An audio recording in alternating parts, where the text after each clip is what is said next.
Citi, ja mēs runājam par to sāpīgumu, kad tagad tas bija pagājušo nedēļu, pirmdienas nakti, svētdien uz pirmdienas nakti tika likvidēti turpat 10 miljārdi ASV dolāru, tā kā vērtībā likviditāte iestājās. Tā bija lielākā likviditāte, kas ir kripto vēsturē bijusi. Tas nozīmē to, ka vienkārši daudz bija sagājuši arī treidos, viņus vienkārši izmet ārā, viņus vienkārši vai nu stop loss nostrādāja, kas ir tradingā. Kas tur kaut kādas bedra bija? Vienkārši uz ritīgākā lielākā manipulācija, kas bija, ir tirgūs šie te manipulatori, kas ir lielie vaļi, kas ietekmē tirgu, jo viss jau akcijas un kripto un investīcijas, tas jau tā ir tā kā savu veidu tirgus manipulācija, un tur kādam ir jāzaudē, lai kāds iegūtu kaut ko. Un tie, kas bija sagājuši treidā, to sauc, tad tradings ir tāds stop loss, kur tā kā cilvēku uzliek to limitu, pie kura viņš grib zaudēt naudu.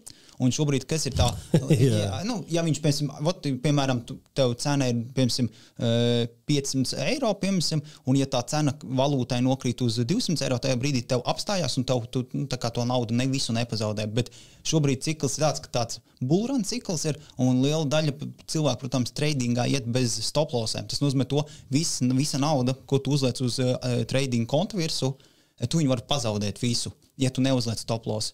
Un tā daudz dara, un tā skaitā arī pats es darīju, un vēl joprojām daru. Un tajā naktī tika likvidēti, jo tajā brīdī Trumps pateica to, kad viņš pacels Kanādai, Meksikai un kam tur vēl bija Ķīnai šo tarifu, un tad uz tā fona bija spekulācija un vienkārši ritīgi sāks dams tirgu notikās un tika likvidēti turpat kaut kā 10 miljārdi.